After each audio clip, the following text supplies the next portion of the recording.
Hi, in this video we're going to pull code from GitHub and save it in our computer. So I'm gonna go to my repositories and I'm gonna choose one of the applications. And it doesn't matter what kind of project it is, if it's C# project or Java project, it doesn't matter.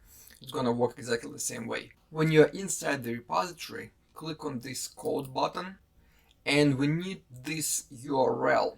And to get it, click on this button and it says copy it, and let's just see what's inside. Let's compare this URL to the URL in the address bar. Let me copy this and place it right below it. So as you can see, these URLs are pretty much the same, with the exception of this Git part. As a matter of fact, you can use either of them. Let's just use this one. It's going to work exactly the same way. So after I have this URL, I'm going to go inside my folder that I already created. And there are a couple ways you can do it. You can right click inside this folder and open in terminal. And this Windows PowerShell window will be open. Let me close it. Another way you can do, you can click inside this address bar and type cmd and click enter, and this Windows command prompt will be open. And as you can see, we're already inside this folder. So now I need to type git space clone space, and I'm gonna press Ctrl V and paste that URL from GitHub. I'm gonna press enter. And here it says cloning into Angular weather app.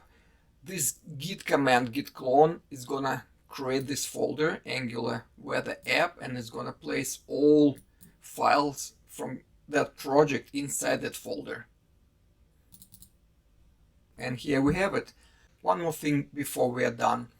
This git command will only work if you have git installed on your computer. To check if you have git or not, you can go to the command prompt and type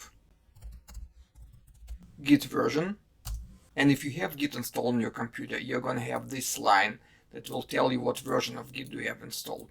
Otherwise, you're going to get a message, let me type just something, that the command is not recognized. So to install git on your computer, you need to go, you can just Google git and you can go to this official git website, and you can go to downloads and download for Windows. And what it's going to do, as you can see, I already did it.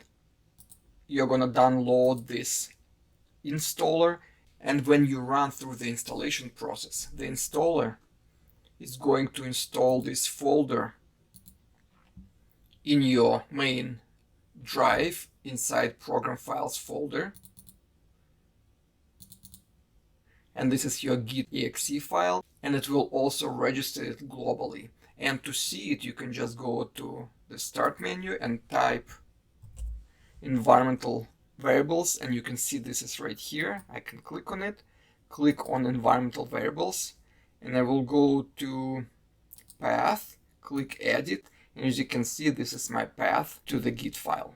I hope this video was helpful. Thank you for watching and have a great day.